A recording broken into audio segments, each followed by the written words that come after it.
आता आपण त्रिकोणाचा शिरोलंब म्हणजे काय आणि मध्यका म्हणजे काय ते बघणार आहोत. तर आधी आपण अवघड शब्द सगळ्यात सोपा करून घेऊया. शिरोलंब म्हणजे काय तर म्हणजे उंची. म्हणजे सोप्या शब्दात सांगायचं तर आपण त्रिकोणाची उंची कशी काढायची ते बघणार आहोत. आता समजा हा एक त्रिकोण आहे. इथे मी ABC नावाचा एक त्रिकोण काढला आहे. तर समजा की हा एक पुठ्ठ्याचा त्रिकोण आहे आणि तुम्हाला या त्रिकोणाची उंची काढायची आहे. तर तुम्ही काय कराल तर तुम्ही हा पुठ्ठ्याचा त्रिकोण असा उभा धराल. बरोबर आहे. असा उभा हातात धराल आणि मग त्याची उंची मोजाल. कशी बरं उंची मोजणार हा असा पुठ्ठ्याचा त्रिकोण उभा धरल्यावर? तर तुम्ही B पासून चालू कराल. बरोबर आहे. कारण खाली आहे तो AC अशी बाजू आहे आणि वरती B आहे. त्याला आपण काय म्हणतो? त्याला आपण म्हणतो शिरोबिंदू. शिरोबिंदू म्हणजे काय? म्हणजे त्रिकोणाचे जे कोपरे असतात त्यांना आपण शिरोबिंदू असं म्हणतो आणि ज्या बाजू असतात त्यांना भुजा म्हणतो किंवा बाजू म्हणतो. बरोबर आहे. तर आपण काय करू की त्रिकोण असा उभा धरल्यामुळे जी खाली जी बाजू आलेली आहे, खालच्या बाजूला पाया असं पण म्हणता येतं. आता खाली जी बाजू आहे ती AC ही खालची बाजू आहे किंवा तो पाया आहे त्रिकोणाचा आणि वरती शिरोबिंदू आहे तो B आहे. शिर म्हणजे काय? शिर म्हणजे डोकं. म्हणजे शिरोबिंदू वरती डोकं आहे तो B आहे, पाय आहे पाया तो AC आहे. मग आपण B पासून AC पर्यंतचं अंतर मोजणार आहोत. कसं मोजणार? तर तुम्ही असा एक उभा जर दोरा लावला तर तुम्हाला तर दोऱ्याने किंवा अशी जर उभी पट्टी लावली तर पट्टीने ते अंतर मोजता येईल. पण आता हा दोरा कसा धरायला पाहिजे? बरोबर सरळ धरला पाहिजे. बरोबर आहे. तो वाकडा करून चालणार नाही, असा बरोबर उभा धरला पाहिजे. म्हणजेच कसा म्हणायचा? म्हणजेच तो दोरा आपल्याला 90 अंशामध्ये धरावा लागेल. 90हून कमी नाही आणि 90हून जास्त नाही. बरोबर उभा म्हणजे 90 अंशाचा कोन करून धरावा लागेल. असा एकदा तुम्ही दोरा धरला की आपल्याला त्या त्रिकोणाची उंची मिळणार आहे. म्हणजेच त्याला आपण शिरोलंब असं म्हणतो. 90 अंशाचा कोन करणाऱ्या रेषाखंडाला आपण लंब असं म्हणतो. म्हणजे शिरापासून जो लंब टाकला आहे तो झाला शिरोलंब आणि तीच आपली झाली त्रिकोणाची उंची. शिरोबिंदूपासून काढलेला लंब हा झाला शिरोलंब. म्हणजे आपल्याला जर व्याख्या लिहायची झाली तर आपण असं म्हणू की शिरोबिंदूतून समोरच्या बाजूवर काढलेला जो लंब असतो त्याला शिरोलंब म्हणतात किंवा त्याला त्रिकोणाची उंची म्हणतात. म्हणजेच डोक्यापासून पायापर्यंत आपण जो लंब टाकू ती झाली उंची. बरोबर आहे. तर शब्द थोडेसे अवघड वाटत असले तर जरा त्याला सराव करावा लागेल. पण आपल्याला कशी उंची काढायची ते कळलेलं आहे.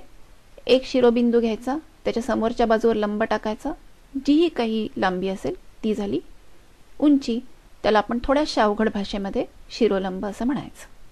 आता आपण पहिला जो त्रिकोण पाहिला उंची काढायला तो साधा त्रिकोण होता, लघुकोन त्रिकोण होता. आता समजा तो त्रिकोण असा असला, काटकोन त्रिकोण असला तर काय गंमत होईल? आता काटकोन त्रिकोणामध्ये दोन बाजूंमध्येच 90 अंशाचा कोन होतोय. म्हणजे आता लंब म्हणजे एक बाजूच झालेली आहे. बरोबर आहे. आपली जी AB बाजू आहे इथे ही AC या बाजूवरती लंब झालेली आहे. म्हणजे या त्रिकोणामध्ये BA किंवा AB ही बाजू हाच आपला शिरोलंब झाला. म्हणजे एक बाजू हीच त्याची उंची झाली कारण हा त्रिकोण हा काटकोन त्रिकोण आहे. समजा हा त्रिकोण असा असता. कसा त्रिकोण आहे हा? हा विशालकोन त्रिकोण आहे. तर आता काय होईल? आता लंब कुठे जाईल आपला? शिरोलंब त्रिकोणाच्या आत येईल का?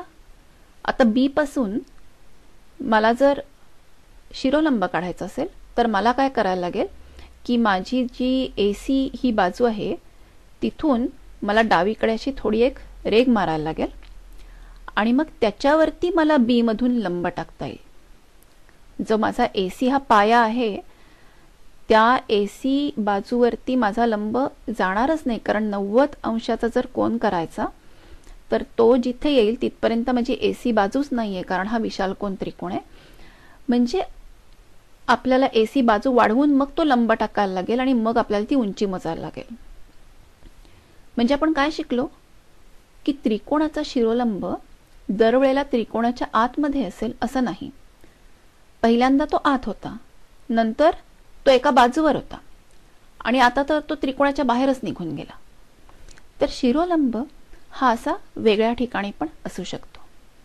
आता आपण पुढे जे बघणार आहोत ते आपण ह्या शिरोलंबाचा एक गुणधर्म बघणार आहोत.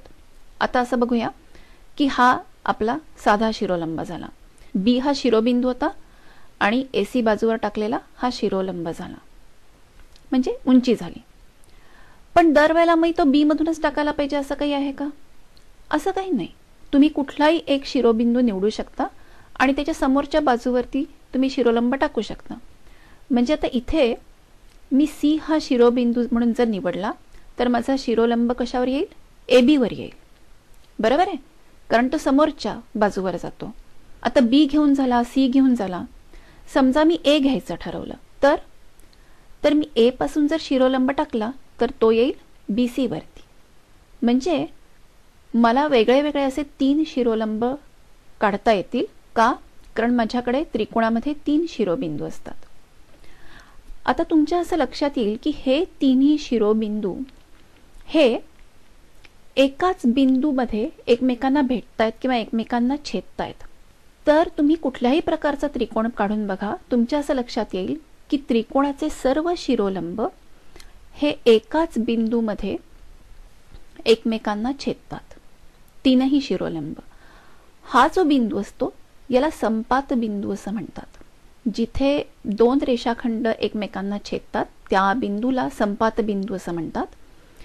आणि त्रिकोणाचे तिन्ही शिरोलंब हे एकाच बिंदूत एकमेकाला छेदतात, म्हणजेच त्या शिरोलंबांना एकसंपाती असं म्हणतात. ते एकसंपाती असतात म्हणजेच ते एकाच बिंदूमध्ये एकमेकांना छेदतात किंवा एकाच बिंदूमध्ये एकमेकांना भेटतात. म्हणून असं म्हणतात की त्रिकोणाचे तीनही शिरोलंब हे एकसंपाती असतात. तर हे झालं शिरोलंबांबद्दल. आता पुढे जे आपण शिकणार आहोत ते मध्यकेबद्दल शिकणार आहोत. आता आपण हा त्रिकोण बघूया.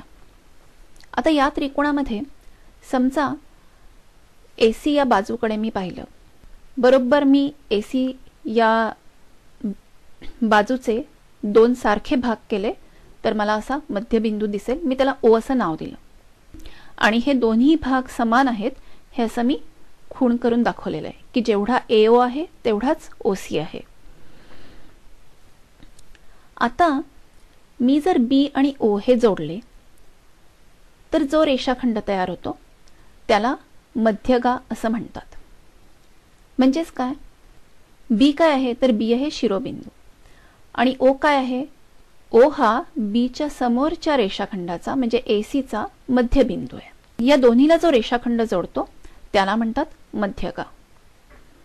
आता जसा B हा शिरोबिंदू आहे तसा A हा सुद्धा शिरोबिंदू आहे. मग A मधून मी जर B आणि C च्या मध्यबिंदूला जोडणारा रेषाखंड काढला, असा जर रेषाखंड काढला तर ती सुद्धा मध्यगाच आहे. तसंच C पासून पण मला रेषाखंड काढता येईल की जो A आणि B च्या मध्यबिंदूपाशी जाईल. म्हणजे आता इथे मला 3 मध्यगा काढता आल्या कारण मी 3 शिरोबिंदूंपासून 3 मध्यगा काढल्या. आता पुन्हा एकदा तुमच्या लक्षात येईल की या तीनही मध्यगा या एकाच ठिकाणी भेटलेल्या आहेत. बरोबर आहे? एकाच बिंदूमध्ये या तीनही मध्यगा एकमेकाला छेदतायत आणि आपल्याला माहिती आहे की अशा बिंदूला संपात बिंदू म्हणतात. आणि तीनही मध्यगा एकाच बिंदूमध्ये एकमेकांना छेदतायत म्हणून त्या तीनही मध्यगा या एकसंपाती आहेत. एकसंपाती म्हणजे एकाच बिंदूमध्ये छेदणाऱ्या. म्हणून त्रिकोणाच्या तिन्ही मध्यगा या एकसंपाती असतात. तुम्ही वेगळ्या वेगळ्या प्रकारचे त्रिकोण काढून बघा, त्यांच्या मध्यगा काढा आणि त्या सगळ्या कायम एकसंपाती आहेत का हे तुम्ही करून बघा.